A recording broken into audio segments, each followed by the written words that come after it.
Look at him. Such a mess. Make sure it's Okay. I have no idea what I need. Good evening. I'd like to call to order the regular meeting for the Board of Mayor and Alderman for Monday, September the 27th. At this time, I will open the floor for a public hearing to request a rezone 510 and 512 South Washington Street from I-1 Restricted Manufacturing and Warehousing to C2 General Commercial District. Is there anyone here who would like to speak at the public hearing? Hearing none, we'll move right on into the regular meeting for the board. This time I'll ask the city recorder to call the roll. Yes. Mayor Noes. Present. Mayor Pro Tem Blanks. Here. Alderperson Almacher. Here. Barry. Here. Blackwell. Here. Dunn. Here. McGee. Here. 7 present. Thank you. At this time, I'd like to ask Reverend Don Dixon if he would lead us in the invocation, and following that, the Pledge of Allegiance. Please stand.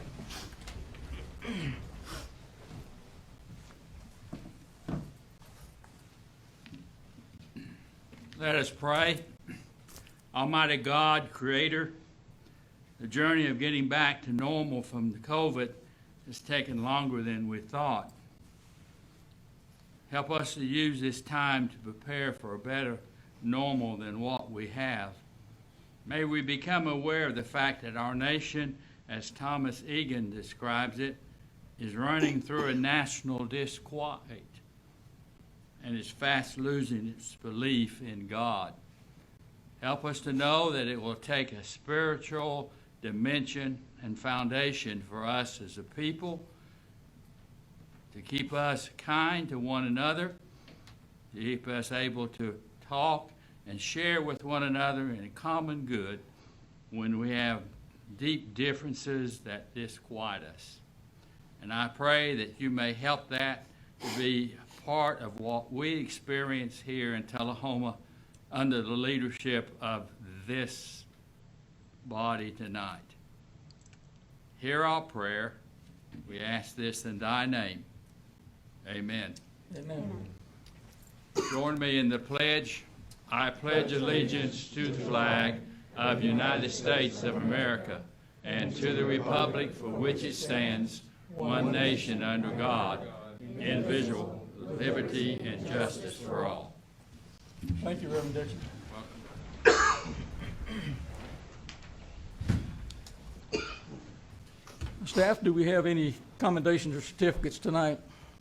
No, we do not. Seeing none, we'll move into do have a proclamation that I would like to read. This proclamation is for our electric and fiber public works and Power Week. This is a week-long celebration of Tullahoma Utilities Authority for their year-round service to Tullahoma. Whereas we, the citizens of Tullahoma, place a high value on local control over community services, and therefore we've chosen to operate a community-owned, locally controlled, not-for-profit electric utility, and as customers and owners of our utility district, we have a direct say in utility operations and policies. And whereas Tullahoma Utilities Authority provides our homes, businesses, farms, social service, and local government agencies with reliable, efficient, and cost-effective electricity employing sound business practices designed to ensure the best possible service at not-for-profit rates. And whereas the Tullahoma Utilities Authority is a valuable community asset that contributes substantially to the well-being of local citizens through energy efficiency, customer service, environmental protection, economic development, and safety awareness. And whereas Tullahoma Utilities Authority has also taken on additional stewardship for our community's information infrastructure through a broadband network providing cable and internet, telephone, etc. services, expanding community and economic development opportunities. And whereas Tullahoma Utilities Authority is a dependable and trustworthy institution whose local operation provides many customer protection and continues to make our community a better place in which to live and work, as well as contribute to the protecting the global environment. Now, therefore, be it resolved that Tullahoma Utilities Authority will continue to work to bring lower cost, safe, reliable electricity and broadband services to our community homes and businesses, just as it has since 1948, the year when the utility was created to serve all citizens of Tullahoma.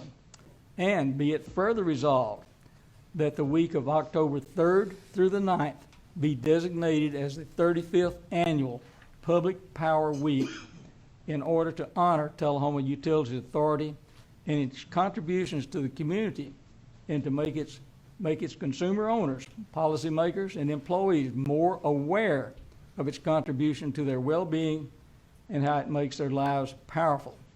And be it further resolved, the annual public celebration will be held on Thursday, September the 30th, from 3 to 5:30 p.m. at the Tullahoma Utilities Authority grounds.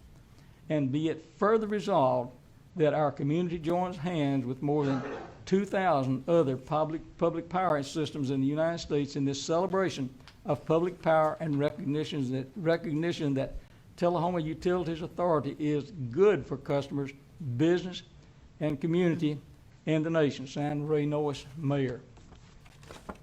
This time, I'd ask Mr. Alan Potter if he would come to the flag for the presentation of the proclamation.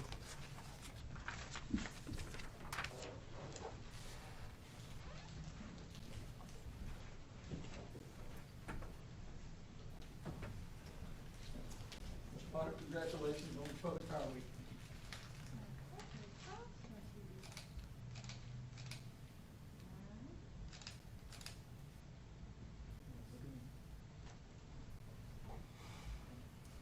Mr. Potter, you're welcome to come to the podium and tell us a little bit more about the celebration you have planned. Sure.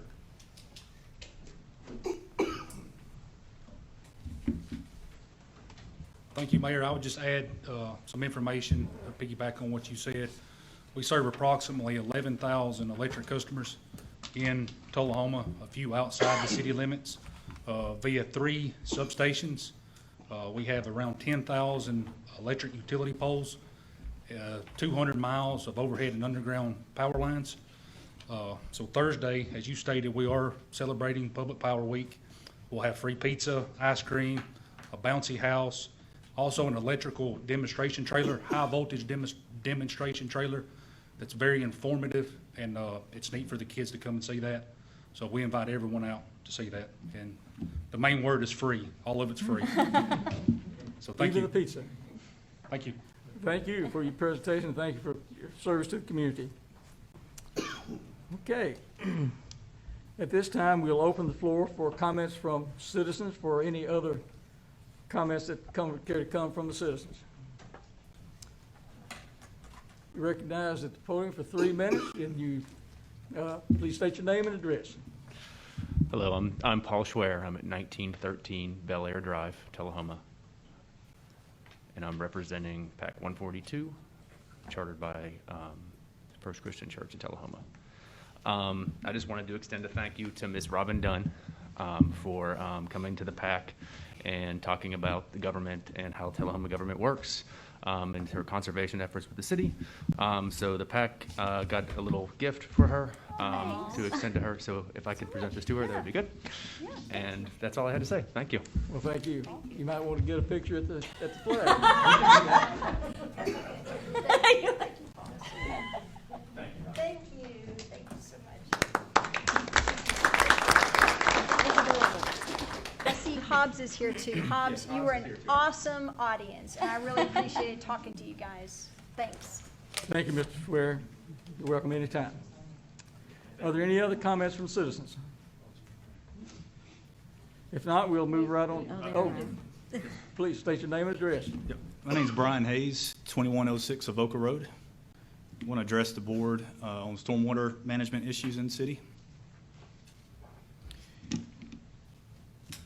I've talked with many of you about stormwater management by email or phone or in person. Some of you walked the area over by my area.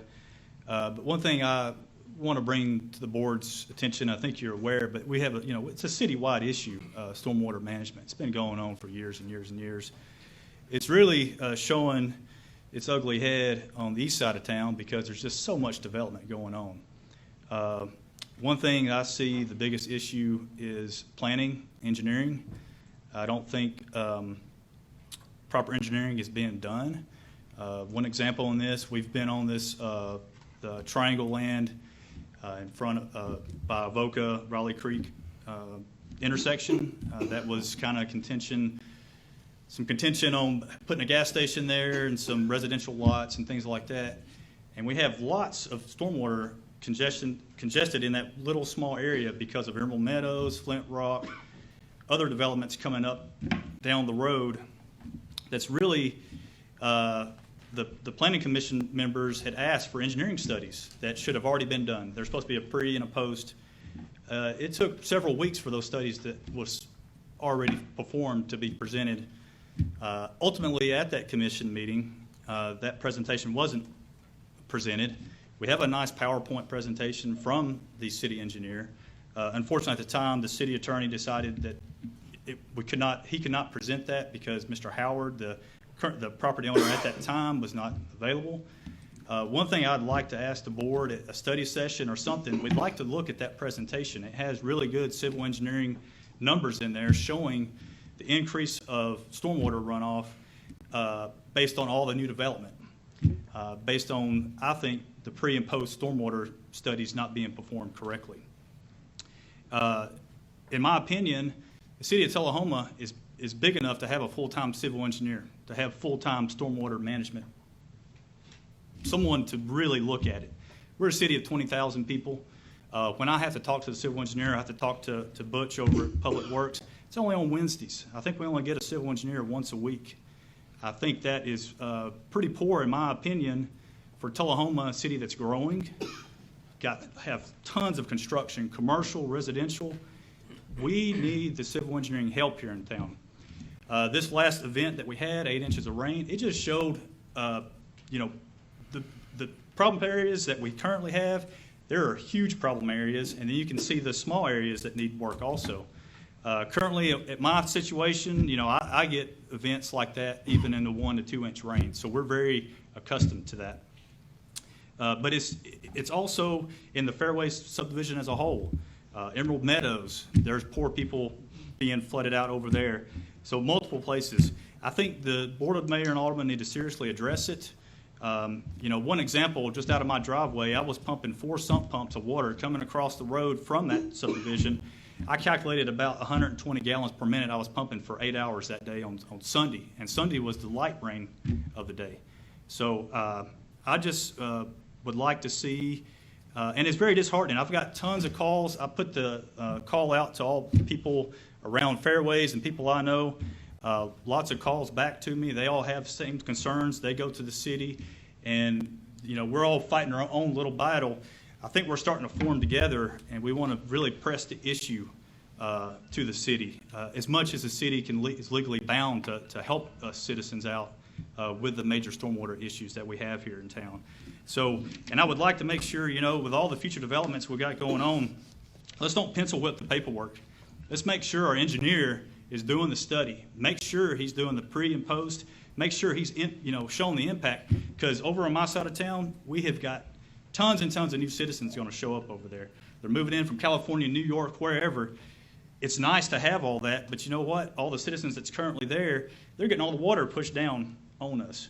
So I just want to make sure, just make my point, and I think I've made it clear enough that I think we need to take this stormwater management very seriously, and I'd like to see, more studies done, more discussion here at this board, at our other, committee meetings as it's proper. Thank you for your time. Thank you, Mr. Hager. Is there any other comments from citizens? Hearing none, we'll move right into reports from our alderman. Tonight, we'll start with Alderman McGee. Well, thank you, Mr. Mayor.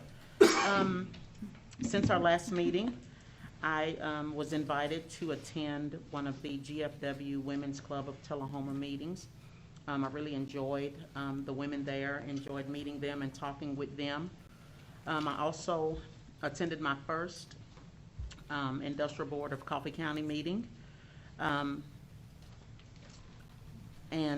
With Kimber leaving, the meeting was, they explained to me that the meeting was going to be short and a little different than normal meetings, so I'm excited about the next meeting that they're going to be having.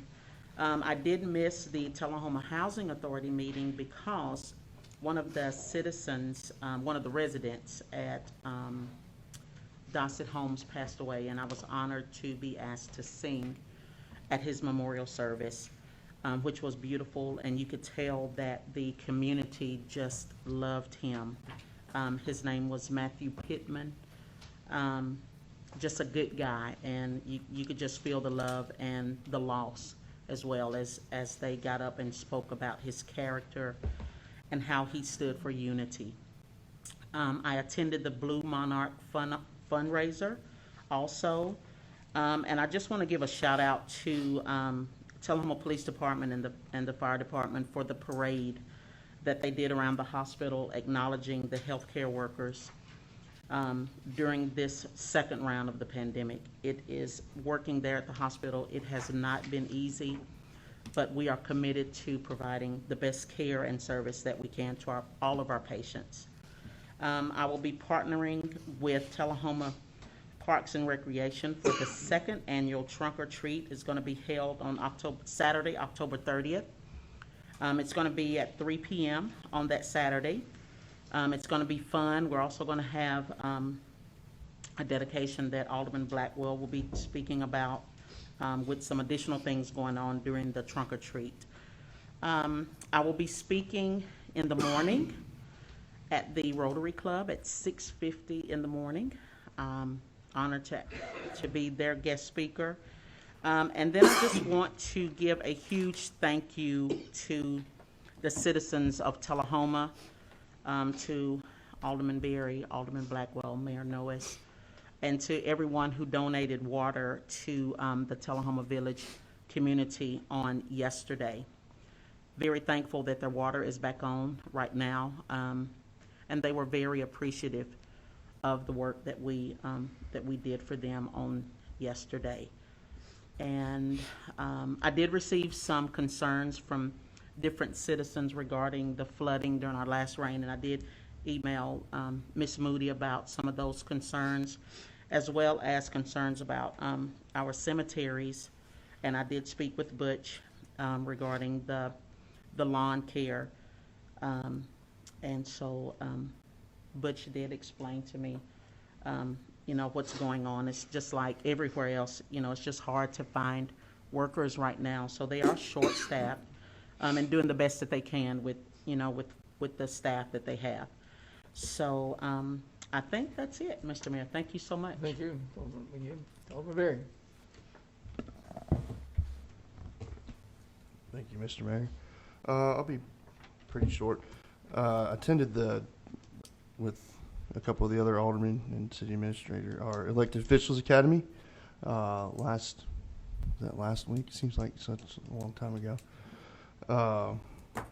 And the TML conference, a lot of information. I kind of felt like an overloaded sponge, but I think that was great, and I really think it should be required to be sitting on any board, is to go through those courses.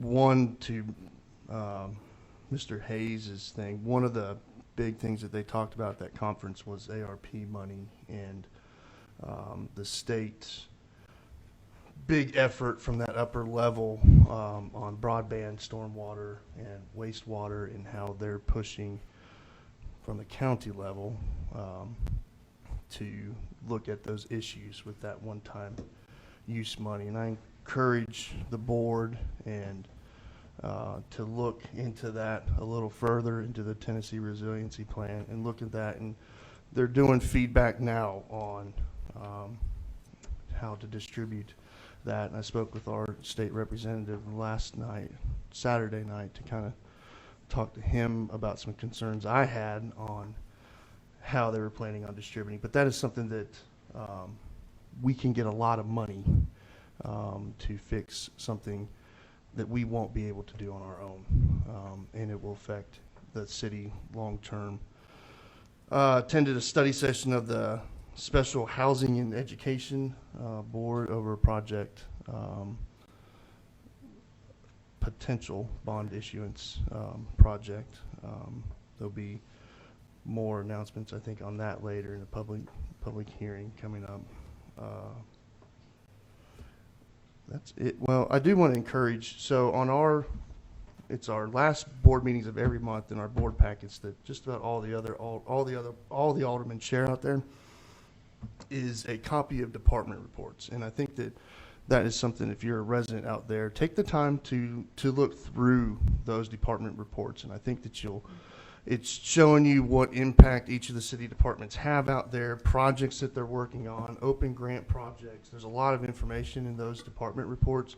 So if you don't read any of the board packets, if you do read any of them, at least I'm out, read that second board packet of every month to give you kind of a good idea on what the city is doing. I think that you'll be extremely surprised by all the activity that's going on.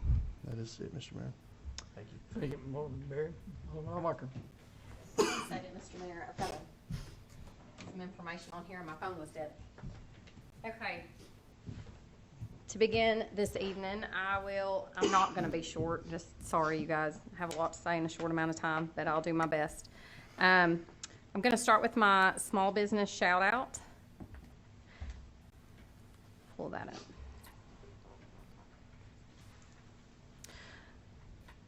My small business shout out is going to the Fully Armored Christian Store, and I believe it's located at 205 West Cook Street here in Tullahoma. I believe their hours are 9 to 5, and that's on the south side, I guess you'd say, of town. And this store is really, they've done a lot of work to this building. It cost them a lot of money to get open. They've jumped through a lot of hoops, and they kind of sit back off the road a little bit, so people might not be able to see it. But as a small business advocate, I just want to encourage everybody to go out there. Some fine Christian people work there, and go out and support your local small business. Okay. Tourism Board, I said on that, our meeting was canceled and rescheduled, so more to come on that. Coffee County Consolidation Communication Board meeting was also canceled and rescheduled for October 20th at 6 p.m. in Manchester if anybody's interested in attending. I attended the Tennessee Municipal League Conference this past weekend, as well as the Elected Officials Academy. And the biggest takeaway that I want to focus on with my time tonight is on risk management. I thought one of the good things, Daniel kind of focused on going to the ARP funds, which I would love to see us use our American Rescue Plan funds and do some interlocal partnerships with our county to focus on our stormwater drainage issues, since a lot of our problem areas are on those county borders, and a lot of times this can gets kicked back and forth, and the county says it's the city's problem, and the city says it's the county's problem. Well, now's the time to be establishing, since we have these funds coming in with this stormwater drainage issue, to be looking at especially those county lines right there where the county meets the city. From a risk management perspective, I just thought these numbers were pretty interesting. I did notice I was the only person in those meetings, so I did want to share this. Public entity partners, we actually use them for our corporate insurance, you could say, whenever the city was to get sued from a risk management perspective. But they've had a 6-year net loss of $23.9 million, an average of 91 claims per year. That's cities getting sued across this state. The top 3 things cities are getting sued for: excessive force, false arrest, and employment discrimination and hostile work environment. So just kind of being on the lookout that these lawsuits are happening and people are prevailing. So, we need to stay on top of that. And our best policy is knowing that we have our ducks in a row and that we are mitigating any risk, including that with stormwater drainage and any mitigating factors we can do with that. Something I've spoken to Ms. Moody about with the stormwater drainage and as far as the risk management, it does seem to me that 10 years ago we didn't have as many issues with our stormwater drainage. And I'm wondering if one of the relevant factors could be our ditches were cleaner because we used to have a street sweeper. Our street sweeper caught fire, I guess, about 10 years ago. We've mentioned that before. But now that we no longer have a street sweeper, now our ditches and our debris and things like that are clogging up our stormwater drainage system. And I'm wondering if maybe, I know that I'm not going to say any names, but that there have been some offers to help us purchase a street sweeper, if that might mitigate some of that as well. Also, from public entity partners in the risk management course, we should be evaluating our department heads and we should be evaluating our city administrator. One of the things that I came in and implemented, really pushed hard and had Han Rogers come in, is we all sat around and did these evaluations. In the meeting in the Elected Officials Academy, we were told that we actually have to come together in an open forum board meeting and give her those results. We cannot just individually pass that to her. We're actually supposed to do that and put it on the agenda and give her those results, which we have not done even from when we filled those out. So I want to encourage Mr. Mayor to put that on the agenda at some point. Let's see. Also, I see on the agenda tonight, I'll talk more about it when we get to it, but from a risk management perspective, there's something, they focus a lot on fleet management, and I know our county is talking about fleet management, but it seems like we're purchasing this truck, purchasing this tractor, purchasing this, but we have all these separate departments, but really it's all the city. So if we had a fleet management process, perhaps we wouldn't have to be doubling up on the equipment. Let's see. So with that, I want to focus on lower cost, efficiency and to have less surplus equipment. Mr. Mayor, I think everything else can wait until we get to that part of the meeting. That's all I have. Thank you. Thank you, Alderman Lawrence. Alderman Blackwell. Yes, I'm going to take this off. You may. Sorry. So, because I might get heated during one of these. So I want to start with the easier ones. School board meeting this past week that I attended. Big takeaway from it, they are purchasing new HVAC systems through Trane, T-R-A-N-E, not like the band, for both East Middle School and for Bel Air Elementary School. I think they're using ESSER funds, if I'm correct, for that. So that's something that is a positive for our community. I know that they've been preparing for tonight's meeting as well for our study session, so I'm looking forward to hearing what they have to say. I've also had a couple of meetings with our downtown business owners to get an idea of what their expectations are from our city and what we can do and what we can't do and what the financial ramifications are of those expectations. Because I think, to Ms. Allmacher's point, that we have a lot of requests out there from people. Some of the things really just right now we can't feasibly do. So trying to understand where we can find revenue or grants to be able to fund that so that we can actually prepare and make our downtown, look the way it needs to look. I think that typically most people will say you can tell the viability and the vibrance of a community by its downtown. So I'm hoping that we can really make some investments in it over the next few years. I wanted to talk about Tullahoma Villages. I know, thank you so much, Cernobia, for raising the red flag on that and for all the donors who donated. I think we did the math in 7 or 8 pallets of water, and thank you, Mayor Noes, Daniel, helping us unload the water into that community there. One of the things I noticed was how tight-knit that community was, how quickly they were to lend a helping hand. I spoke with legal aid today about the situation. My concern was that these are a lot of the times people who are working multiple jobs may not have the time to make those phone calls. So I want to get an idea of how what they can do in this, because they are tenants, they have tenants' rights, they have right to water, and so for me, I wanted to find out what ramifications and what they need to do to actually find anything out. Apparently, I can do nothing. What they said, I was like, can I file a complaint for them? They said, no, absolutely not. That the people themselves need to file a complaint. That being said, in talking with Ms. Moody, I know that our city itself could file a complaint with the Tennessee Housing Development Association, maybe? And I would really like to encourage us to consider doing that. This is not the first issue. They do have documented issues at legal aid, and I think that this is egregious.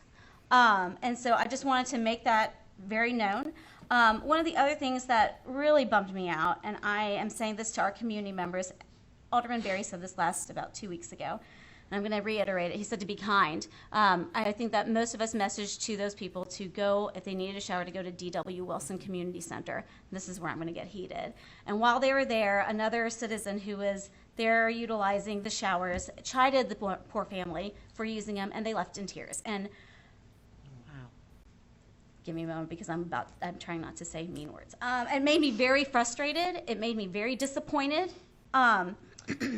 And I know for a fact that there were students who did not show up at FARA today. So be kind to people. Be thankful for what you have. Know that you may not be in the same situation as them, and have some grace. Yes. Soccer. So the other thing I want to talk about is field use agreements. I think they're field use agreements, maybe facility use agreements. About a year and a half ago, this board discussed the use of field use agreements. This past weekend, so I'm the U10 coordinator, yay, for soccer this year. So that means I get a text message, all the U10 coaches, and tell them situations that are going on, if the fields are closed, if they need to turn in paperwork, or if we're sharing fields with a football team, which, hey, great. It looks like there was a situation solved for our football teams. There are 2 football leagues in the community, Frank Mullins and then the elite football team. But what frustrated me this weekend was the new football league, the elite football, Tullahoma Elite, was charging for parking on our city space.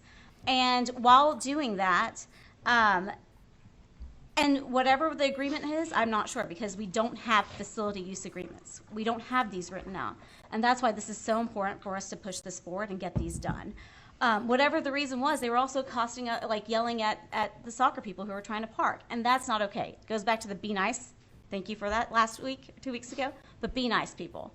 Be nice. Share the fields. Be kind to each other. And I hope that we will make sure that, I know JP wants to get these facility use agreements in line, but I want that to be a priority, and I want us as a board to stay out of it so that he can get it done. So that's my thing. I don't know. I know that at one point that we presented to us, in my opinion, that is the job of our staff to do. I trust them. That's why they're hired. You guys wouldn't be here if we didn't trust you and want you here, right? Like that's how it is. So I trust you to do your job, and I want JP to have the ability to do that. Stormwater.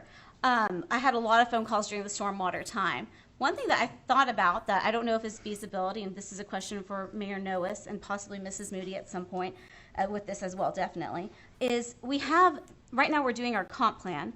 I know one of the things that they said they would look into were our codes and ordinances and whether or not they made sense based on our geography. Would the stormwater analysis be something that's already included within the package that we're working with them? And if not, if we can find out what the pricing would be, and if that's a way for us to get an analysis faster than what we have in the past, so that we can know whether or not this 100-year flood is truly a 100-year flood anymore, or if we have more water than what we usually have in years past. I wonder if that would be a fast way for us to do that. If that's something we could investigate, I would really like to see us do that.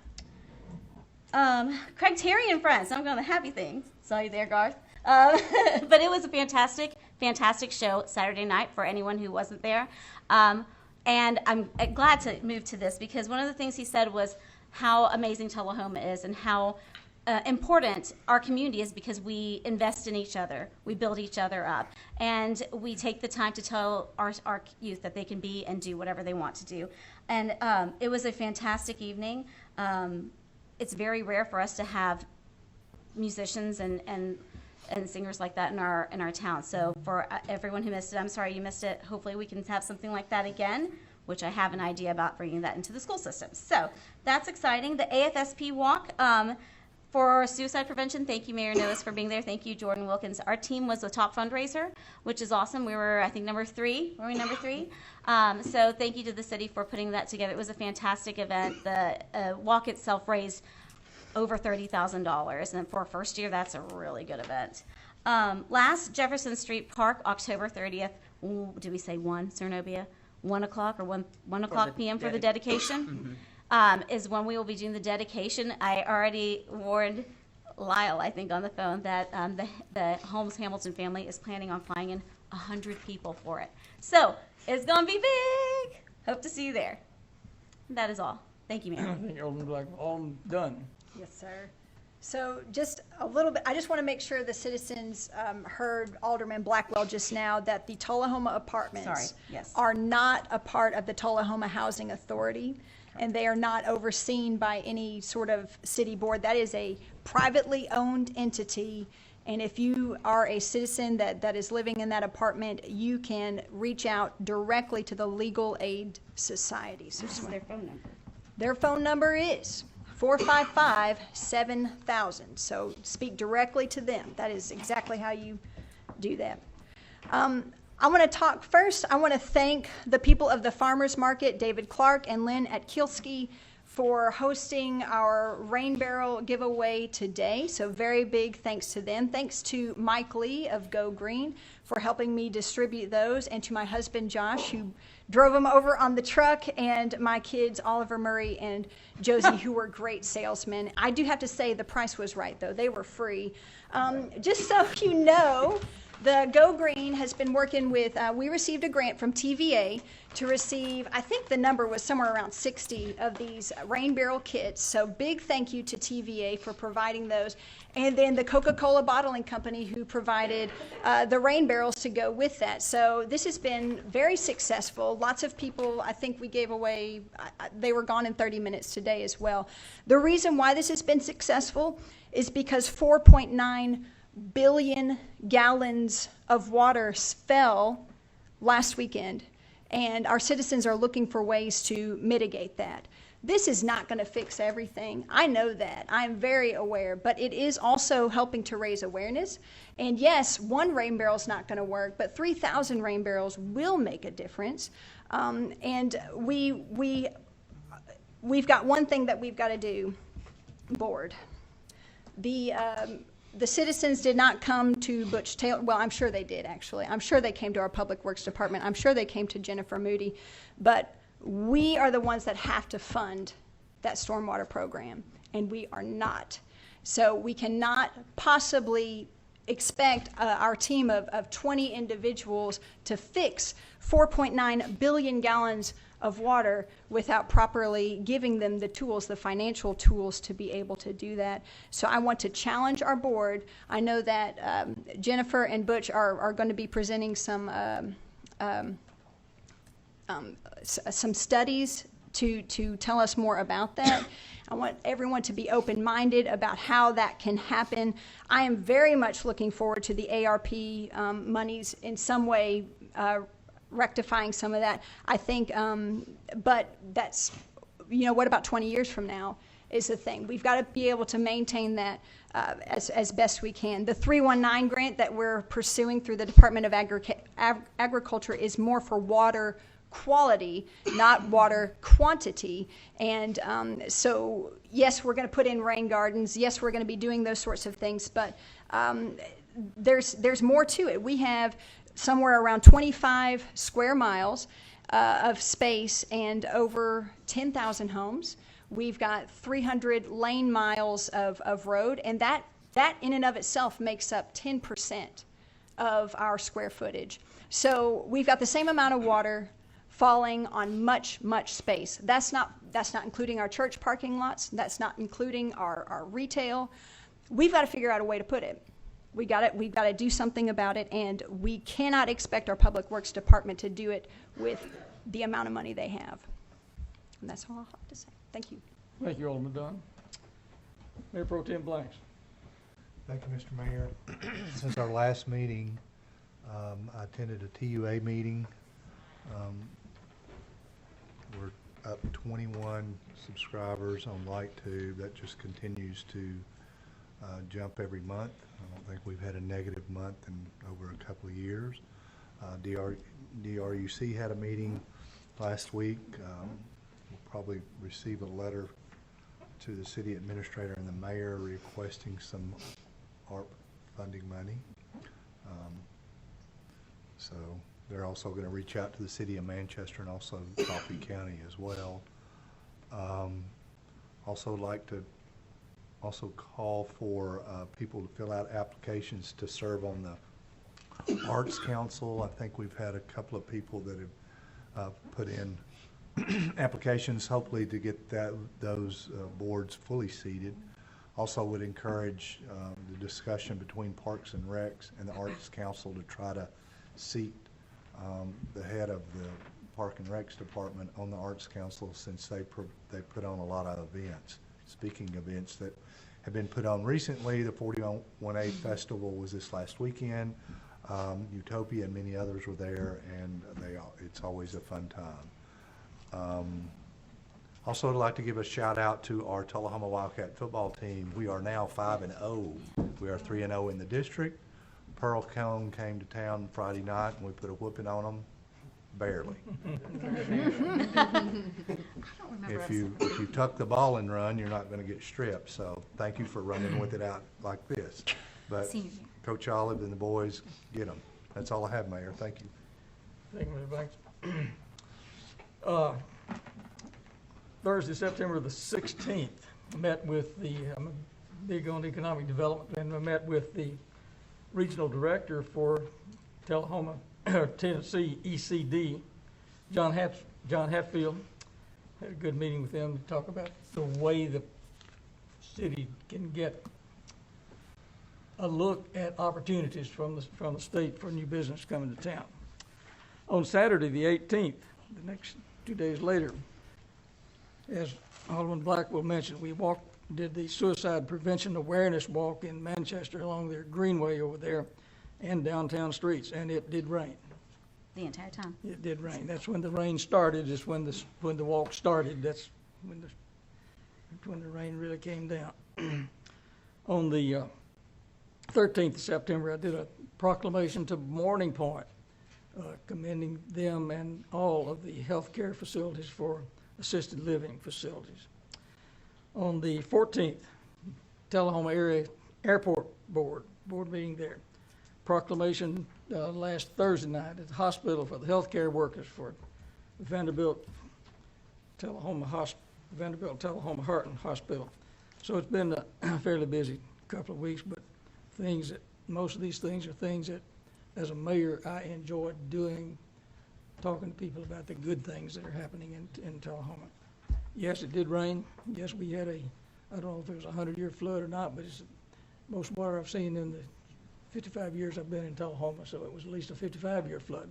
So, but yes, we do need to be sensitive to flooding in various areas around town. I was out all afternoon on Saturday afternoon and Sunday afternoon, meeting with citizens who had water flooding issues. And, sometimes it helps just to share in someone's experience to let them know that you care. Mm-hmm. And, I can't stop the water from running downhill, but I can let them know that the city does care. So enjoyed, not that I enjoyed the water, but enjoyed meeting with folks that were having the problem. Glad to do that. Okay, at this time we'll have a report from our city attorney, Mr. Worsham.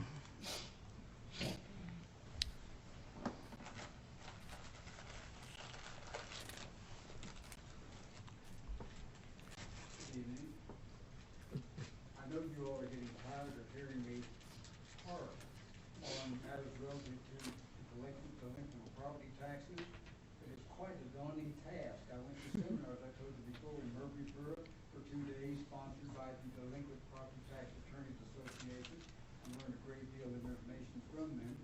We were working with the attorney representing the county. We're going to try to have a joint tax sale with the county, and fortunately for him, he was appointed to be our next circuit court judge, so he will not be the delinquent tax attorney for the county, and they are searching for someone else at this time. So that effort has kind of been stalled right now.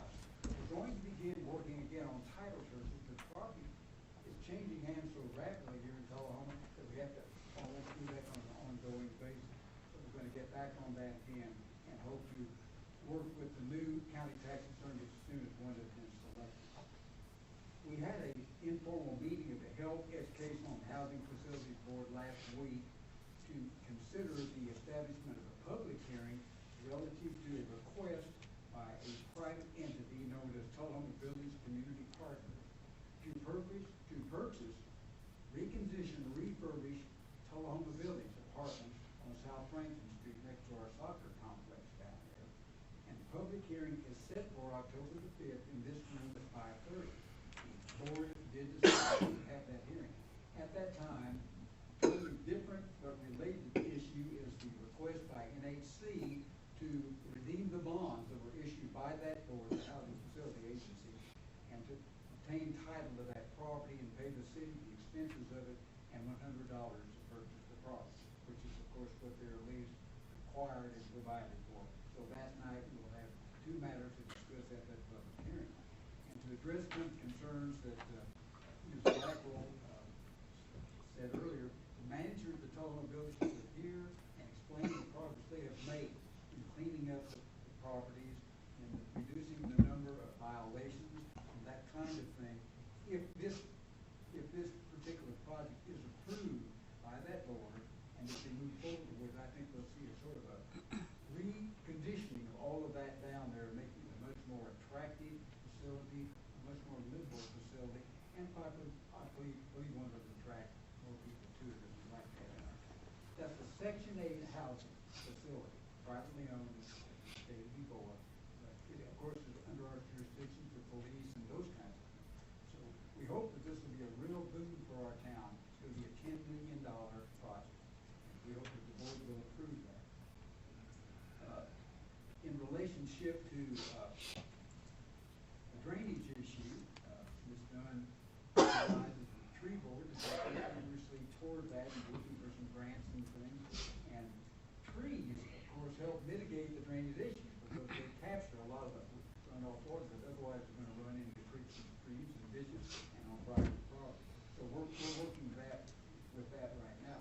I don't know if the people in Tullahoma realize it or not, but it is a crime to destroy public property. And it's a crime to destroy a public tree. And a number of trees in this town are on public rights of way. And there is a process whereby people that believe that a tree should be removed for one reason or another because it's damaged or dead or dangerous for one reason or another can go before the tree board through the Parks and Recreation Department and request that the tree board look at those trees to determine what kind of action might be necessary relative to them. But many people just cut them down without doing that. And we're going to start enforcing that ordinance now and fining the people who are taking other action against them for doing that. Because it's beginning to be quite a serious problem. One more thing that kind of addresses what Mrs. Blackwell stated a minute ago about our town is this. You may not know, but Catholic Charities, which is the largest private organization in Middle Tennessee for administering public funds, federal funds usually, for the betterment of communities, is located in Green Walls right here in Tullahoma on Southeast Atlantic Street in the building that houses Southern Electric. And they've opened now, and they're operating that in conjunction with a couple of other local organizations. They provide facilities for education, counseling, finances, housing, food deficiencies, substance abuse, family and employment issues, and things of that kind. They are seeking mentors for that program, and the first meeting for mentors will be next Wednesday, October 6th, from 6 to 9 o'clock at their facility. As a sort of as a aside, Judy Comiskey, who is the director of Catholic Charities in Middle Tennessee, lived in Tullahoma and lived down the street from us on Jordan Lane when she was a child. And I've made acquaintance with her. That's going to be a wonderful resource for our community. So I urge all of you all to refer people to them and to their events. Do you have any questions? Well, quick clarification, just for people that may be watching at home, on the Tullahoma Village project, they're asking for a up to $10 million bond issuance. But it'd be fair to say that they only have to spend 15% of that. So I think just so that people aren't out there thinking, that they're going to spend $10 million to rehab this project. I think to make that clear so that they don't come to us and think that, and there's no guarantee on what they're doing. But we should encourage people to come to the public hearing to hear that, but not be, I think it's a little misleading to say they're going to spend $10 million. That is to acquire the facility from the current owners and then to refurbish. Right. And so, and of course, by the way, there's been no financial obligation on the part of the housing facility for or the city of Tullahoma at all. All the finances are being done privately, and we don't have any exposure to that facility in any way whatsoever. So it's a plus project. Right. I just want to make so people are clear that it's not that they're spending $10 million rehabbing those buildings. Right. Right. And one of the questions that raised before will all be addressed because they're going to send the principal from that company down here. The company is I suppose the name of it is Tullahoma Community Partners.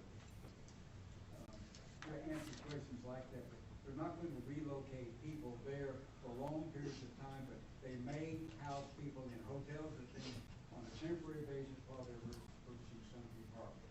We're going to put in some handicap units that don't exist there now, as an example. And a lot of things will be addressed at that public hearing a week from this Wednesday.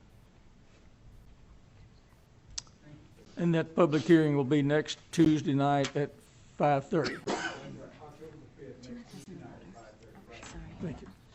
Thank you, Attorney Worsham. City Administrator, Ms. Moody. Yes, I'll try to be brief on some of these things. First, I want to thank our city staff and the Kiwanis Club in Tullahoma that sponsored the 41A Festival this weekend. Looked like a great event, and they did a great job with all the rain that we had. They had to move the location of it and pretty much re-planned the entire event, and I think they did a tremendous job. And that's another event that they keep free to the public, and so I really appreciate that. One thing I would share, a lot has been said about the TML conference.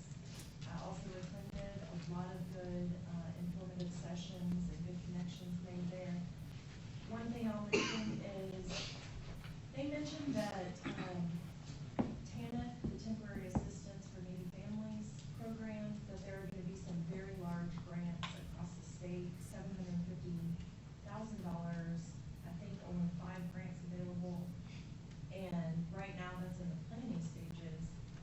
I was contacted by United Way of Rutherford County and asked to be a representative on the planning group for a 21-county region that they're putting together an application for. I know P.D. Riddle in Manchester has already agreed to participate as well. And so they'll be applying for basically the first phase of this money, which is a $100,000 planning grant. And then if this region was selected, they would receive the $750,000, and there would be more planning that would go into what type of resources would be provided throughout the region. But the general idea that I got from the invitation is that this would be some type of a resource center, like a family empowerment center, I think is the word that was used, that would help families move off of assistance and get all kinds of wraparound services and things that they need. So I think it's worth consideration. Just wanted to share that with you. We'll see where it goes. Do you mean like within our community itself or out of Rutherford County? The 21 county region So- that they're putting together. Okay, So there's only going to be 5 grants given. okay, So I think the regions with 95 counties are pretty large. okay. So obviously that includes Coffee County. You're for certain that that will include Coffee County, the 21 county region. Yes. But it may not be located here, like, right, that's what you're saying, like the family assistance. Well, right now it sounds like Rutherford County Yeah. is taking the lead for this region to make sure that some counties outside of Davidson are taken care of. Good. They're intentionally trying to grab rural communities that may be left out of the metros. Good question. And then had planned to talk about stormwater.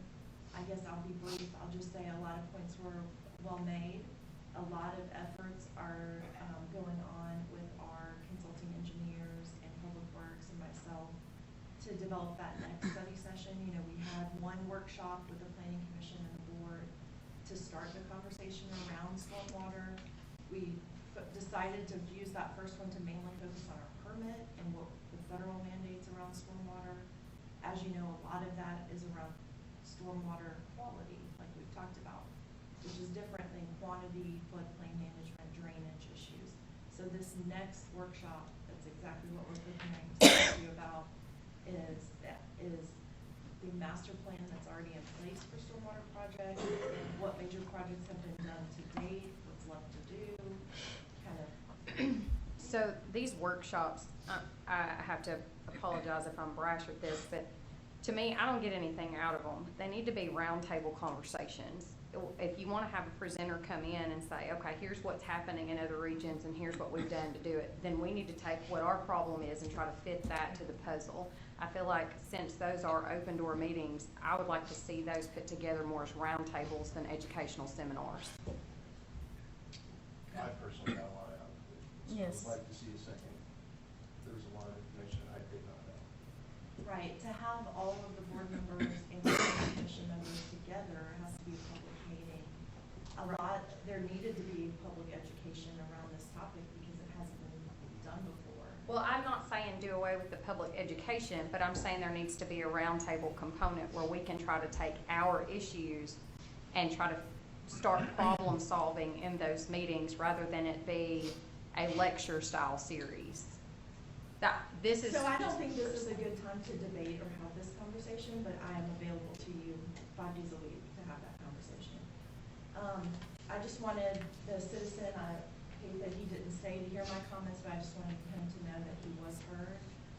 Especially I heard that it was a good thought that there was a presentation put together by Scott St. John that he intended to deliver to the planning commission, and he hasn't had the opportunity to do that. We need to revisit that and make sure that he's able to provide that presentation probably to this board and the planning commission. He had to go coach my daughter in soccer. Okay, well, since that came up, I just wanted to share these thoughts. That's all I have. That's all you have. That was it. Nothing else. Okay. Thank you, Ms. Moody.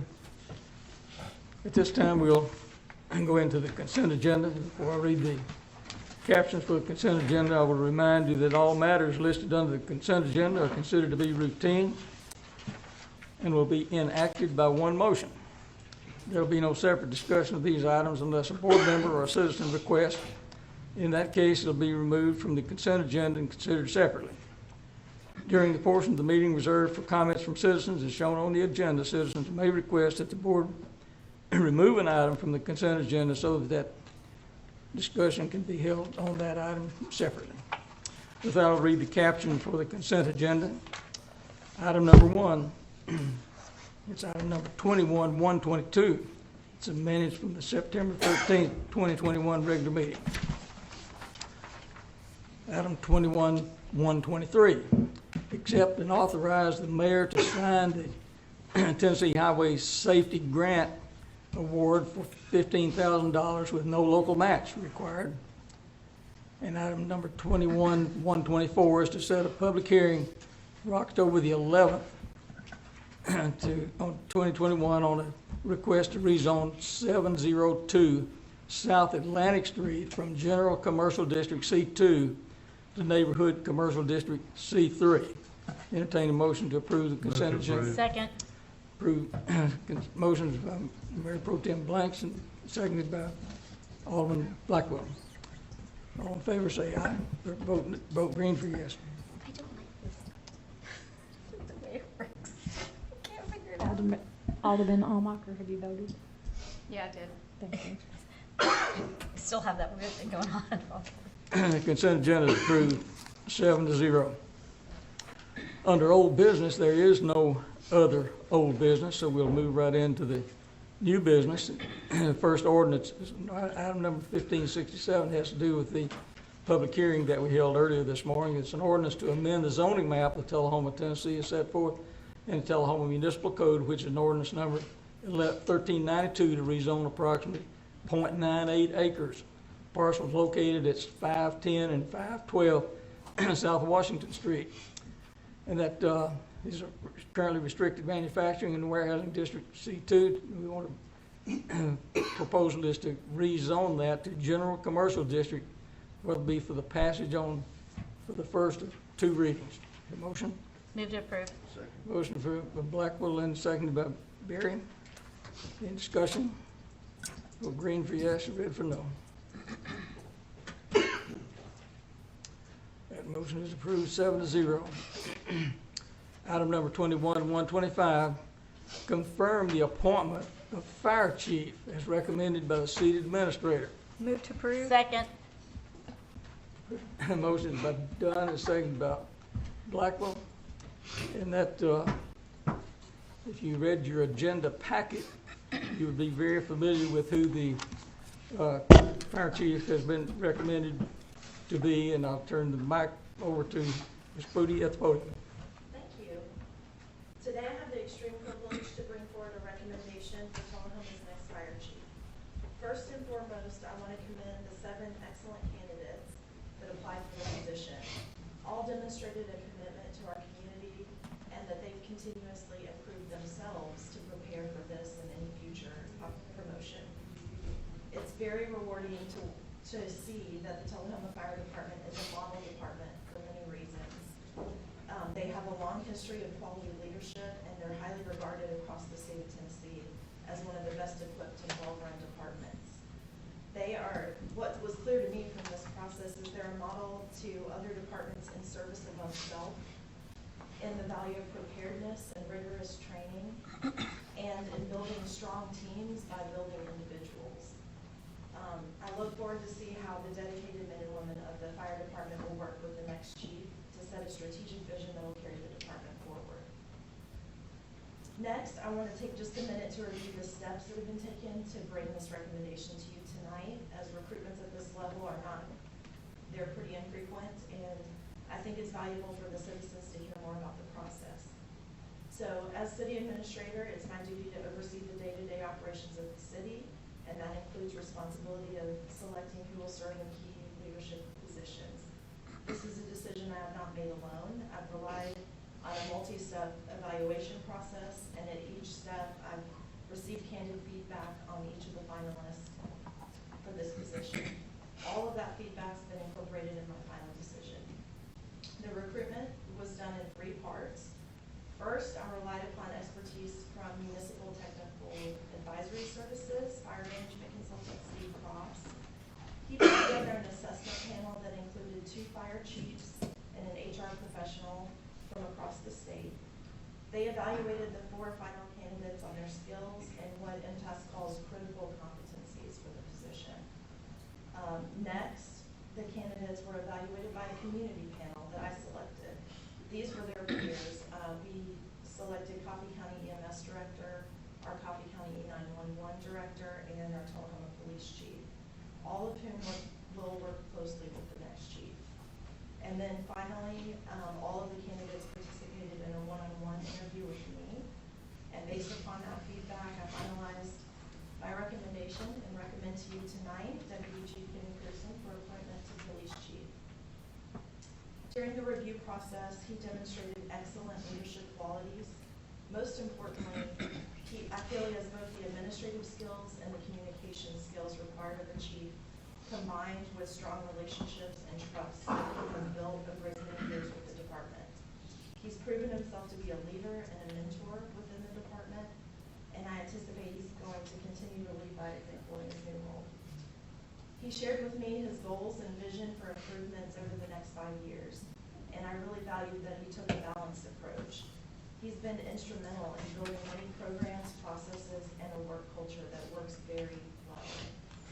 But he balances that with an open mind that's willing to change the things that can be made better. He's passionate about the safety of our community. He expressed he'd work proactively with the community to reduce risk to their health and safety.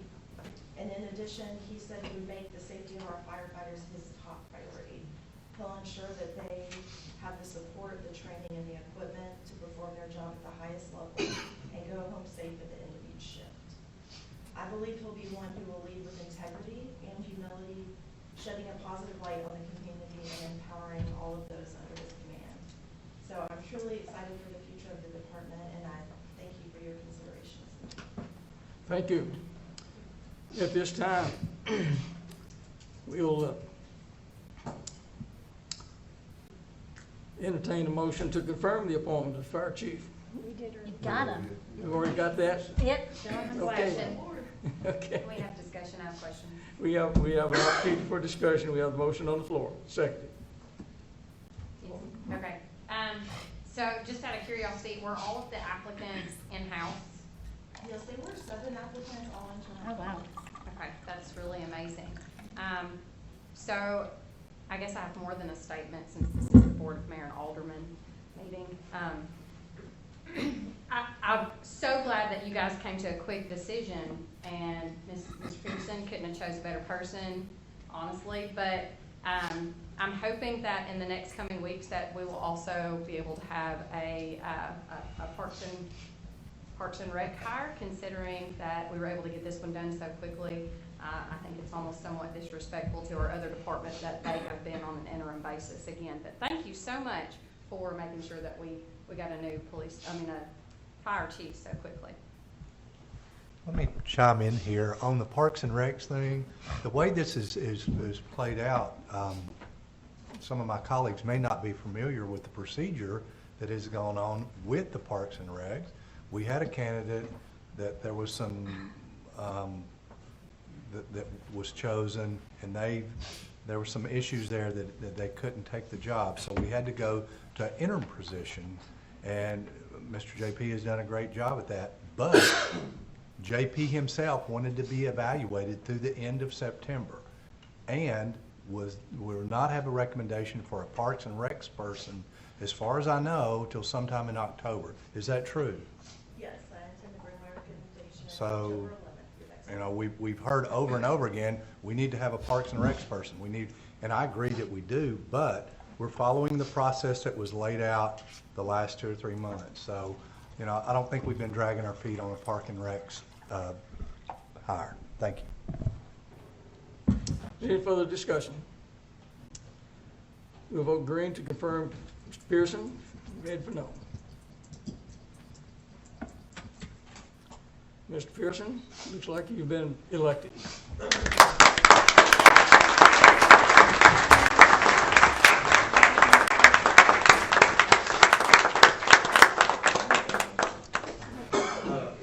you know, there's not much more I could say. I mean, that was about a commendation that I could ever expect. I appreciate the process that we went through, and I do want to work with the community, the safety of the community, all safety issues of any nature we want to look into.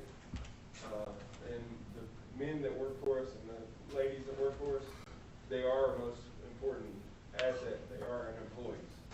So we do want to try to take care of them as best we can.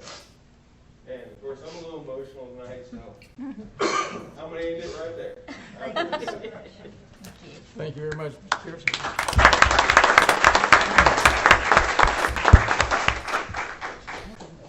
Mr. Pearson, you may want to pay particular attention to the next resolution that we're going to be looking at tonight.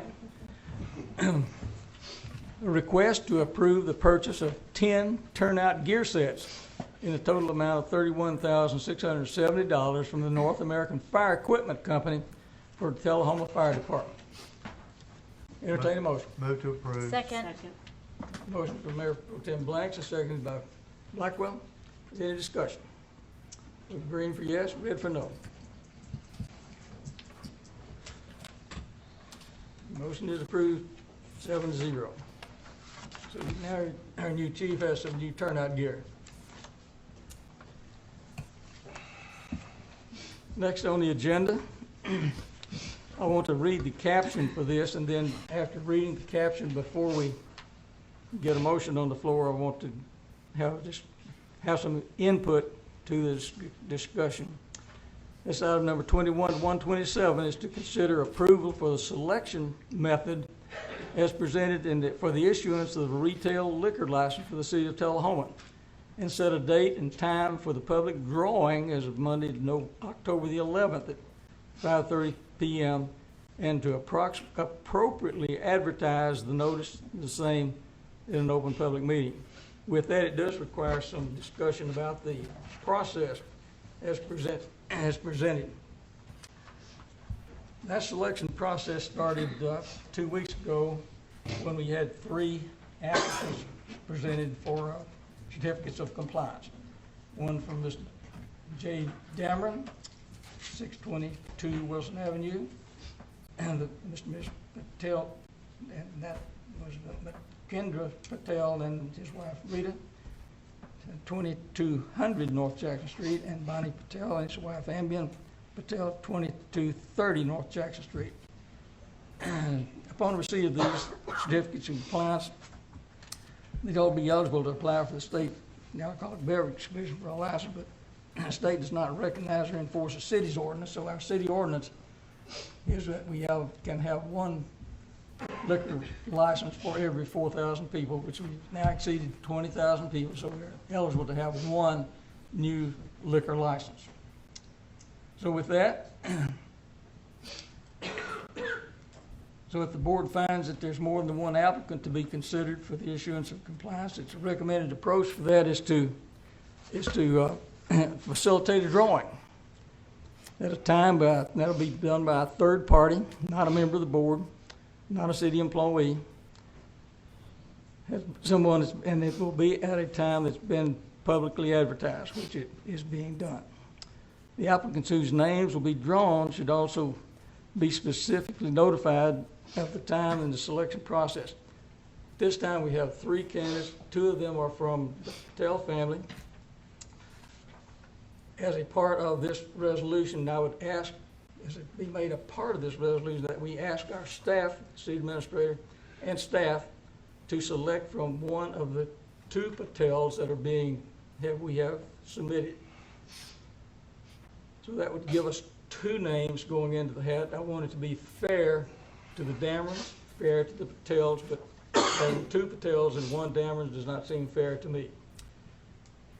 Other discussions that we've had at our last board meeting, we discussed increasing the number of applicable certificates of compliance. Turns out that over the last 10 years, our population has grown just less than 10%. If we increase the number of liquor licenses by 2 instead of just 1, that would increase our liquor license by 50%. That doesn't seem equitable or either. So, at this point in time, now this process that I've discussed, that I've described, this is part of the resolution. The process has been vetted by our city attorney, who in contact with the State Alcoholic Beverage Commission attorney and with MTAS attorney approving this process. It's also been a process that other communities have done when they've had a similar issue before them. So with that, I would entertain a motion to approve this process as presented. Mayor, can I ask we have to wait. You need a motion. Move to approve. Second. Motion to approve by Pro Tem Blanks and seconded by Blackwell. It's by Dunn, seconded by Dunn. Okay, any discussion? Can you explain one more time that 50% number you got by it? Okay, sorry I didn't do that, didn't explain that. 'Cause I didn't get that number. We discussed previously by increasing the number, going back and changing our ordinance to allow 1 liquor license for every 3,000 people.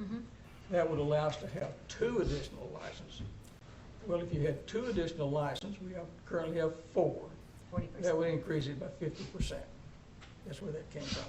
We've not elected to do that. This process that's been described is to keep the ordinance as it is at every 4,000 people, and to do it by, essentially by lottery, but making things fair to Patels and to the Damerons. We'd only have 1 Patel in the hat and 1 Dameron in the hat. Yes, Alderman Berry. I have a couple questions. We said this was vetted by MTAS? MTAS did? On the, MTAS has some material out there by one of their senior legal analysts that says that it is not a valid. The question of whether a city's issuance a certificate of compliance to all applicants for retail liquor license issued by the ABC can be decided by a drawing or lottery. And they're in the same situation that we were. And the kind of summary that they had was that Tennessee statutes that govern that retail liquor license do not provide that a city can pick and choose from among the applicants for certificates of compliance who meet the qualifications through the use of a lottery or drawing. And it goes on to talk about that the standard for determining whether that certificate of compliance, because we have the right to approve or deny a certificate, is whether the denial is unreasonable, arbitrary, or capricious. And it cites the city of Chattanooga versus the TABC and a couple of other cases there.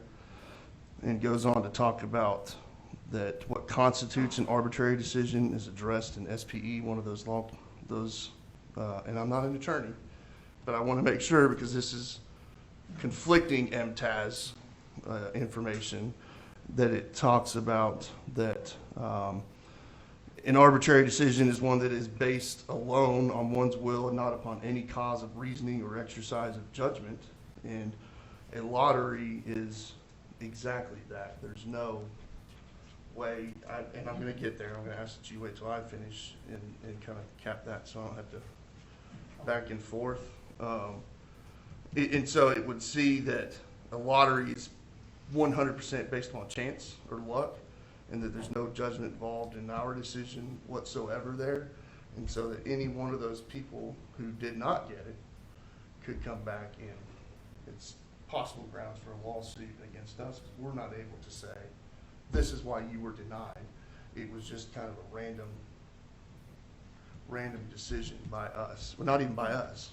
Well, I don't know, I haven't looked at the source that you're quoting, Mr. Berry. I did consult with the senior MTS attorney in Knoxville about this issue, and she was the one that suggested this. I was not the suggester of it.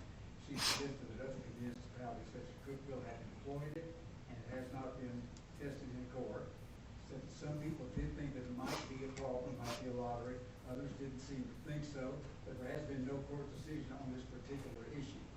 We are faced with the dilemma of the possibility of having 3 applicants, all who are qualified, who want to apply for the certificate that we need to furnish to the ABC in order that they might then acquire a liquor license. We don't give the license. We just have to issue a certificate under the statute, which didn't change during my tenure as city attorney. Then they have to issue a license to anybody that's qualified. So that when we still have the dilemma that among those 3 that have all been issued licenses, we're going to have to select one. I believe that it is legally possible, maybe not. There's been no court case, but any process is considered valid until questioned by and overturned by a court. So that was my opinion, that was a method whereby we could resolve this dilemma. Now, the other method that the mayor's always stated, we can either change our ordinance, eliminate any restrictions on the number of liquor stores in this town, or we can change the number of liquor stores to add 1 or more, whichever we prefer. If the board doesn't want to follow that choosing of names thing, then we can select another method. But I believe, based upon the ABC's attorney and then that's attorney from my consultant, that it is a way that we can consider. And I don't think it's arbitrary if the people voluntarily participate. Yes, Alderman Allmark. Yeah, Mr. Mayor, I would have to agree with Mr. Berry on this based on my research as well. This is another one of those public entity partners risk management type situations where I believe that either name, well, actually, I believe that if Mr. Dameron himself is not the one that we choose, or if he is not able, since he did have his information here on time and we passed him over at the last meeting, regardless of whatever reason, you know, we may subject ourselves to some liability because we've caused him economic harm. And I do not believe that this drawing of names out of a hat is going to mitigate that economic harm in any way. In fact, I think it would exacerbate it and possibly give them a stronger case against us. However, I also, as much of a laissez-faire and free enterprise person as I am, I also think that it might be a problem if we have one family controlling every liquor store in town, like we mentioned at the last meeting, and that just out of fairness, it does seem like we should give that spot to another family outside of the Patels. And that's all I have, Mr. Mayor. I will point out that all three of the certificates of compliance came to this board at the same time. They came to the last board meeting, so we received them all at the same time. They're all equally qualified. I certainly agree that having two from the same Patel family does weight the scales unevenly. So that's why I suggested that staff have that decision made and present just one Patel to go in. Yes, yes. Yes, City Attorney, what if we did nothing? What if we issued no? All three go. Oh, You got 60 days and no action needs approval. And they're gonna give That's all three. literally what we're elected to do, though. is make a decision. Is that all right, correct? how can we apply? I think if they complied, it would be arbitrary capricious to refuse to issue a. Our ordinance says we have to do this. Once we reach that.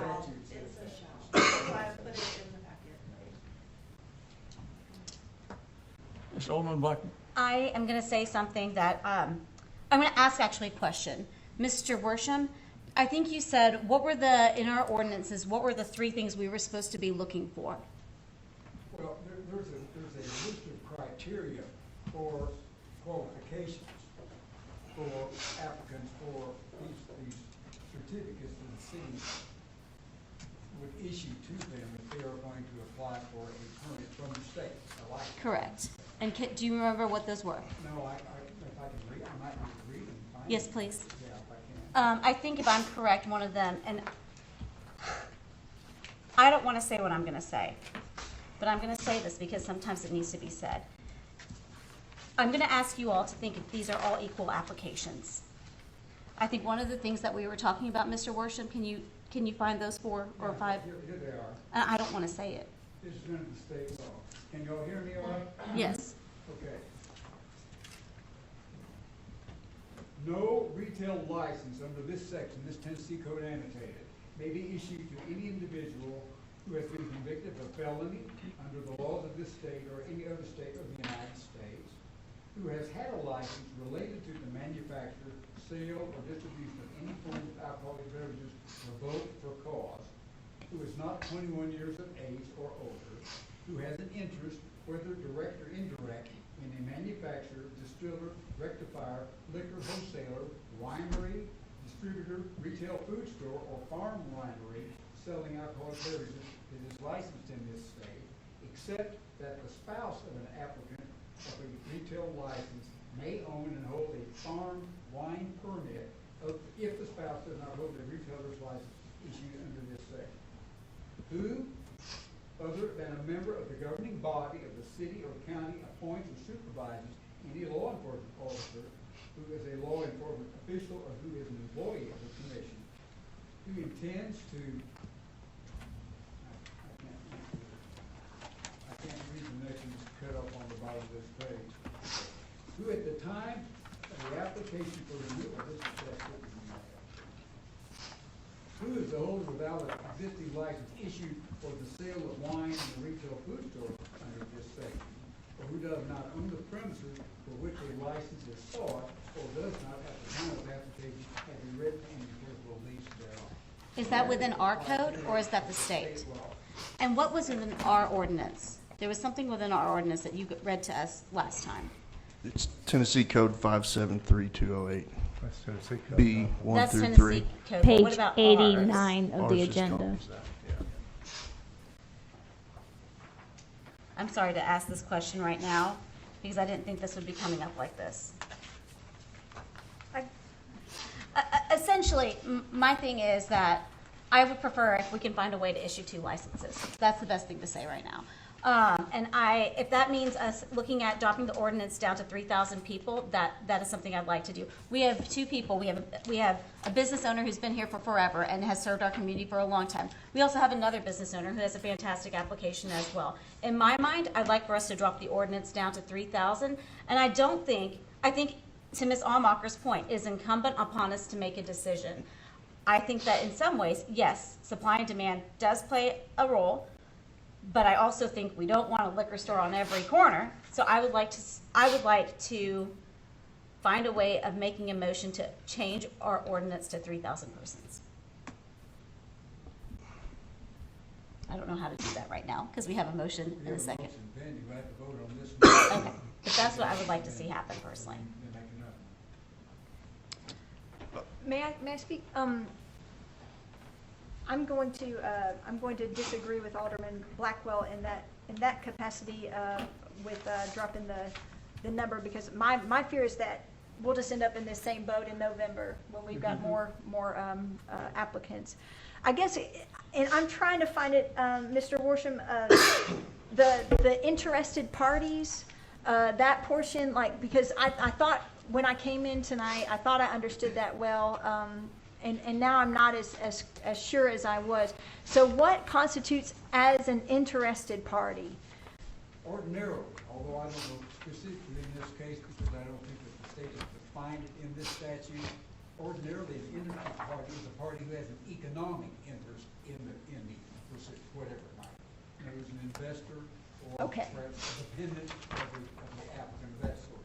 I see. But I think it must be economic, because otherwise, any citizen in this town may be interested. Sure, right. We have another liquor license. Some people may be interested in not having any liquor sold in town at all. Sure, and so It's got to be someone with an economic interest. So am I correct in understanding that the 2 Patel, the 2 people who are seeking this license are related and within the same household? Is that correct? I don't have any idea about that. Okay, because that's what I thought. That's why we were. It's in the No, yeah. application. The home address That is in the correct. application. So they It is are the correct, they same. live. So Even this if is, they're related to each other, that doesn't mean they necessarily have an economic interest. I see. And I think that's something that I wanted to point out at the last. Culturally, my grandparents lived with me for a long time. I was in there, so but they're separate bank accounts. Do you know what I mean? They managed their money, we managed ours. So that was one of the things that I wanted to point out after that conversation last time, is that. So that's the question is to make this fair, should there be 3 applicants or 2 is kind of the question. In my opinion, unless there's some reason that we know about, say, approvable situations where they have an economic interest in it, then I think we would have to approve all 3 of them. Now, our Tullahoma Code talks about the certificate of good moral character, which we must issue. Now, I can read that to you too if you want to hear No, it. I don't want that. Yeah, and I guess You've got that's to know these people, sure. and you've got this certified. You've got to know them and certify that they're people of good moral character. Okay, If they are, then the reason why I suggested, I think MTS was right, irrespective of what Mr. Berry read, although we're anybody can sue anybody for any reason. Sure, anytime. that's exactly We where, live in a yeah. free country. Yep. And so, We shouldn't be concerned about that as long as we are doing things that are appropriate and proper. But I think it'd be arbitrary and capricious for us to refuse to grant a certificate of good moral character to somebody who's qualified. So we have a situation where we might have to grant 3 certificates of good moral character. I see. It means that if we do, the ABC will issue 3 licenses to these 3 applicants. And if we get 3 licenses to these 3 applicants, that is in direct conflict with the state law that allows us to limit the number of liquor stores in this town by population. So we've got 3 qualified applicants with 3 state licenses, and how in the world are we going to select which one we can get? That's Gotcha. why this lottery thing that I mentioned might be a way to do it. Now, my source at MTS said they wouldn't even have to agree, but I think that, frankly, I think that they would be tacitly agreeing if they allowed their names to be put in the pack. So So is the motion on the floor right now to have it with all three names? No. The motion is two. I'd like, The motion on the floor right now is to determine the process that's selected, and in that process, as I've stated, the motion is to eliminate one of the Patels, so we only have two applicants, two certificates. And charge our staff with coming up with which Patel is chosen.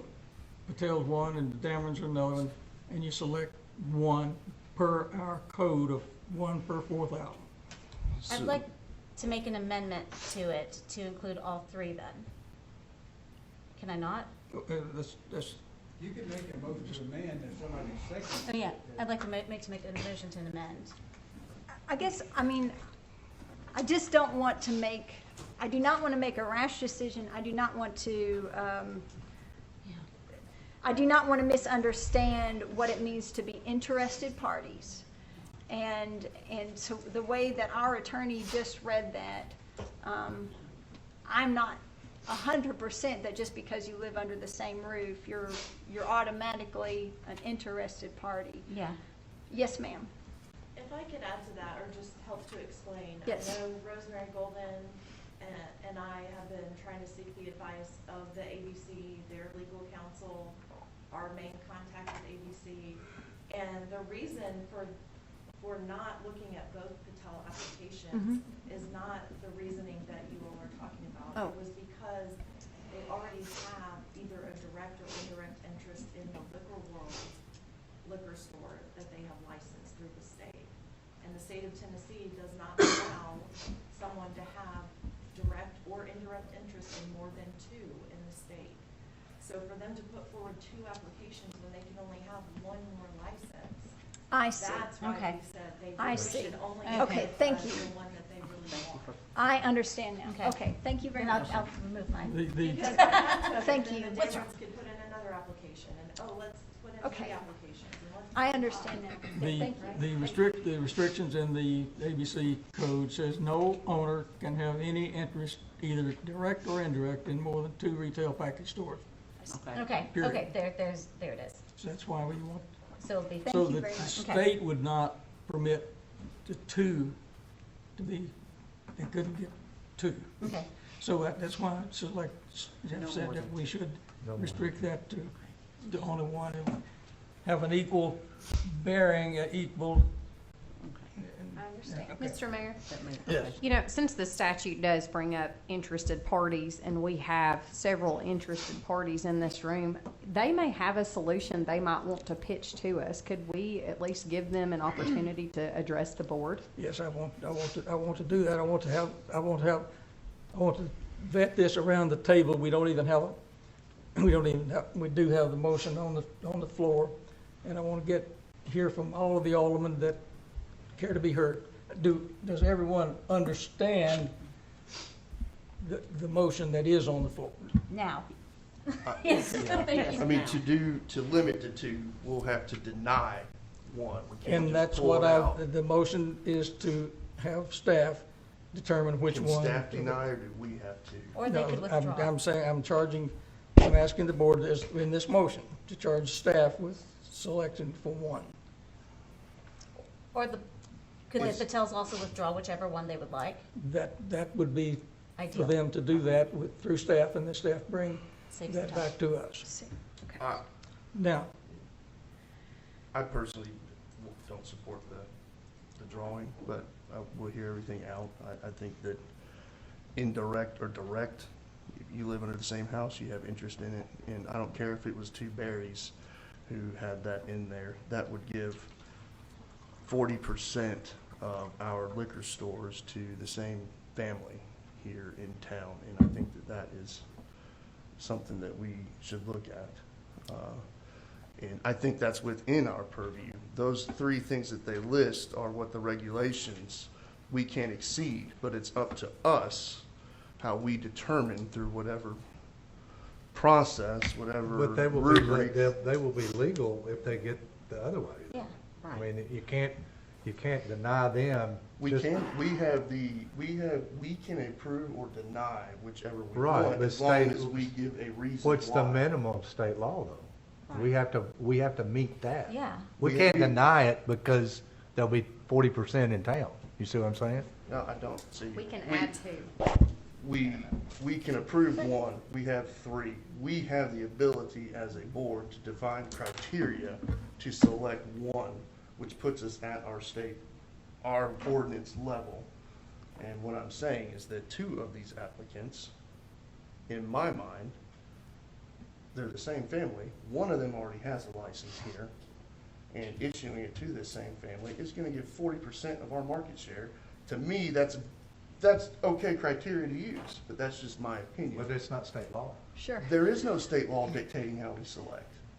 There is no state law There's dictating state law that says what our regulations can be to be on the certificate. for two, there can't be more than two in a family. Can't have more And than I'm two. sorry, but we are all neglecting to say that the Damerons have owned liquor stores before in the past. And they have sold them to other people, which thank you, you guys did a great job too. But it's not like they haven't had the option to have a liquor store before. I'm calling to question right now and I'd like to see a vote. Before we do, we do have an interested party in the audience, and I would be disrespectful if I didn't hear from someone who's had their hand raised to address the board. So with that discussion, Mr. Dameron, would you care to address the board?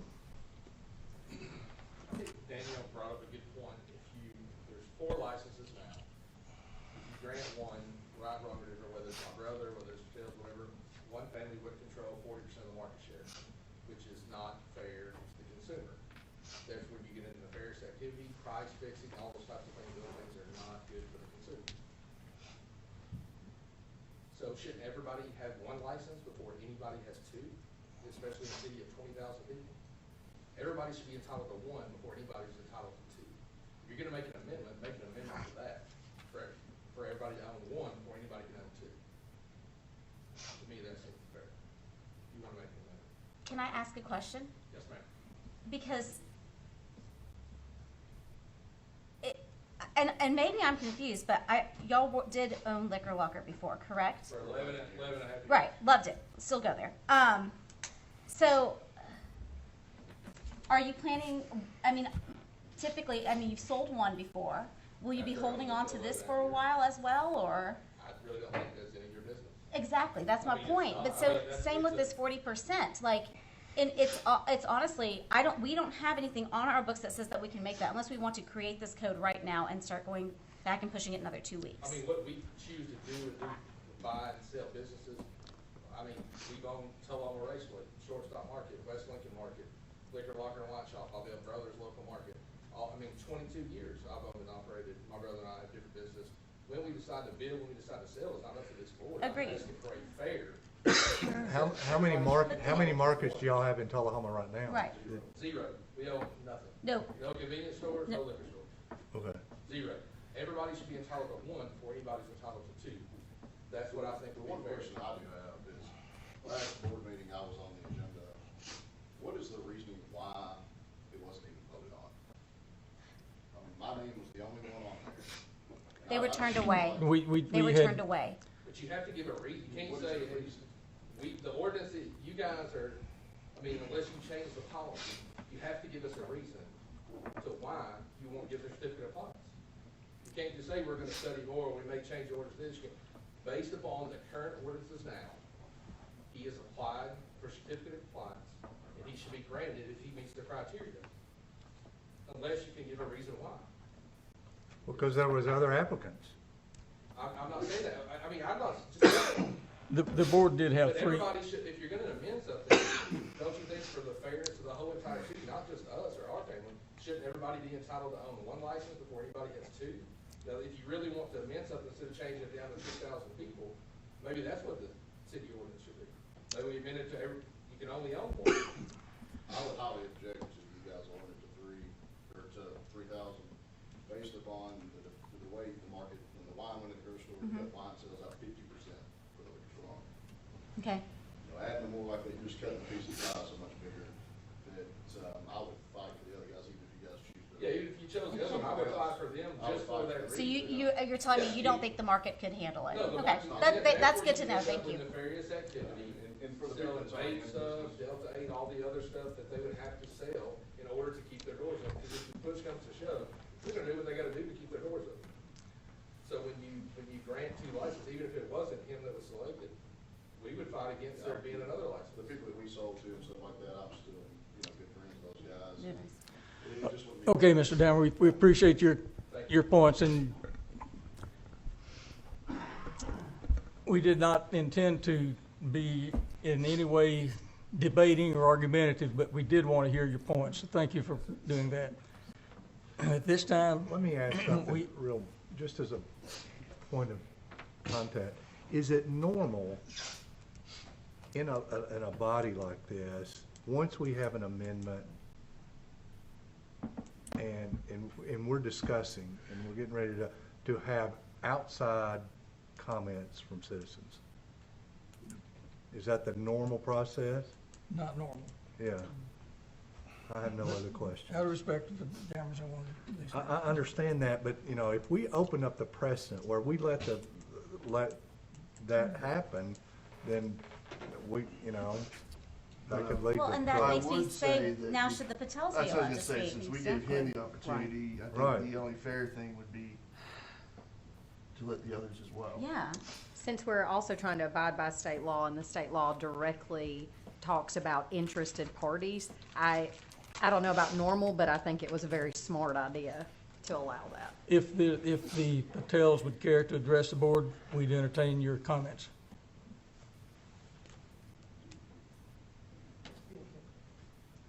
You don't want If to talk not, to? thank you. Thank you. What about Bonnie? Thank you. At this time, we do have the motion on the floor as presented. I think everyone understands that motion that we have on the floor. And the question has been called. So at this time, I would ask you to vote green to approve this motion as presented. And the motion is?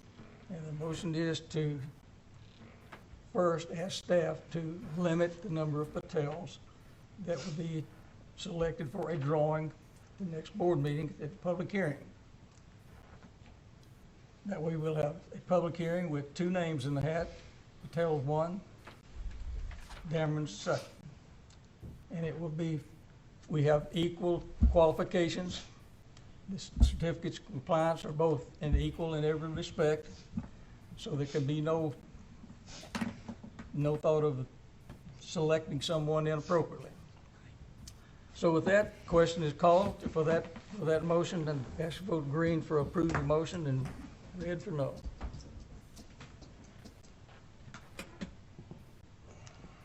That motion passes 5-2. So there will be a drawing. We'll have two names in the hat at the next board meeting at the public hearing. We'll ask an uninterested third party to make that drawing. And to both Patels and the Damerons, let us say how much we appreciate your interest in supporting Tullahoma. Thank you.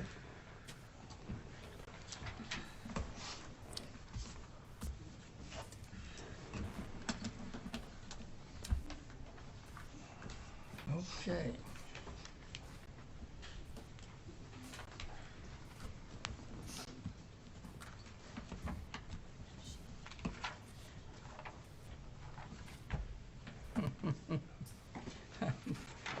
I'm lost. Here. That's the one I would like to get to. Thank you. Okay, moving on to item number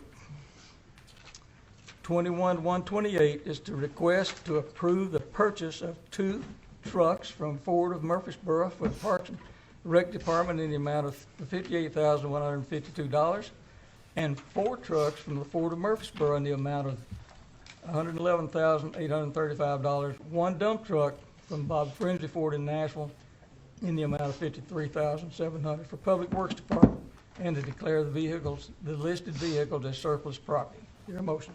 Move to, go ahead. Move to approve. Second. Motion from Blackman, seconded by Dunn. Any discussion? Yes, Information's in your packet. yes, I'm aware.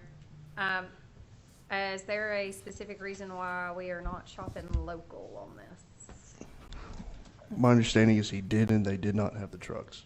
Okay. Is that correct? He is actually personally shopped the vehicles. I know with COVID, there wasn't a lot of visiting dealers. We have held off on purchases. And that's one of the reasons why they're requesting so many at one time is due to the short supply that we've needed. Now the supply continues to be very short, and they were hoping to get these available. And they are honoring state contract price, which was really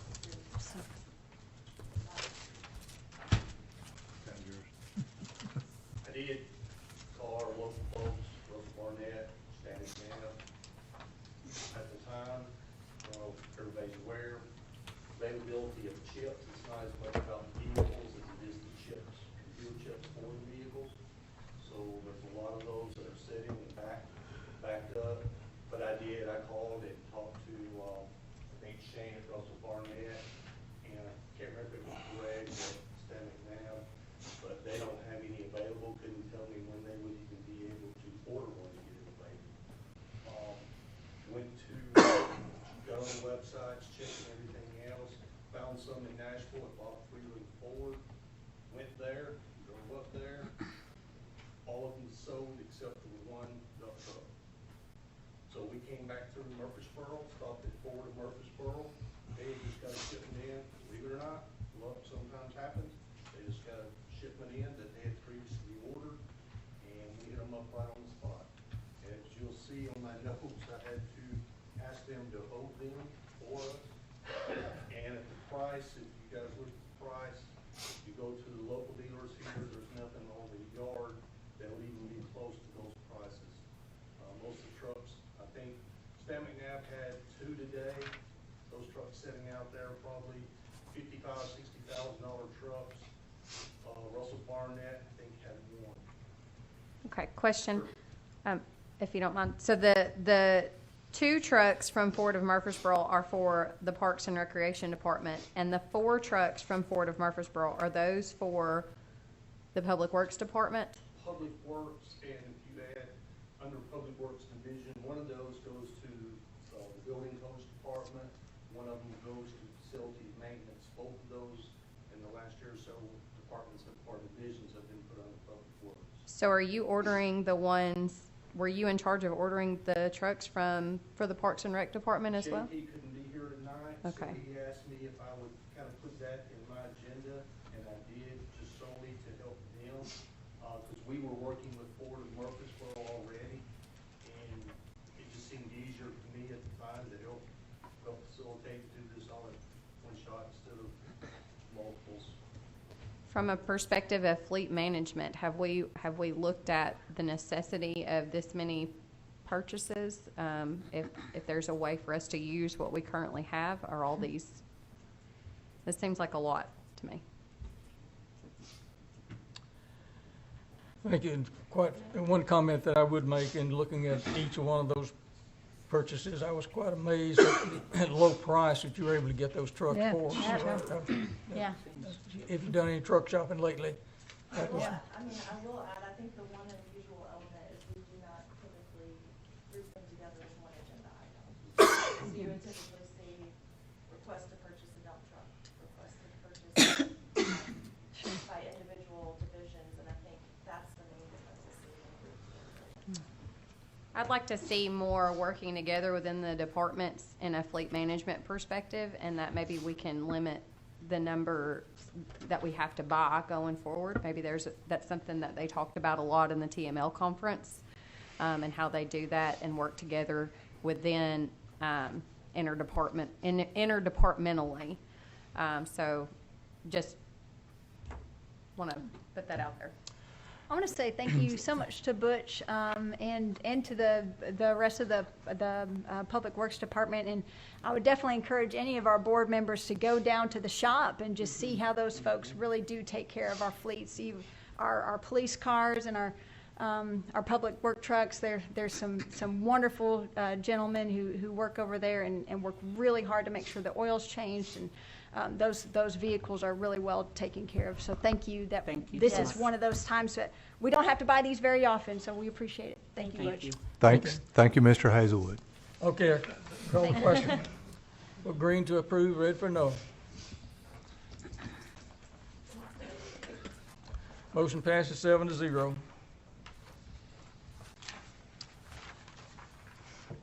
There being no other new business, the Board of Mayor and Alderman will be adjourned, and we will now proceed to go into the beer board. I believe we still have a quorum. Are there any public comments for the beer board? Seeing no public comments, we'll go to the consent agenda. Item 21, BB 29, minutes from the September 13th beer board meeting. Your motion? Move to approve. Second. Motion Blank, seconded by Blackwell. Any discussion? Green for approval, red for no.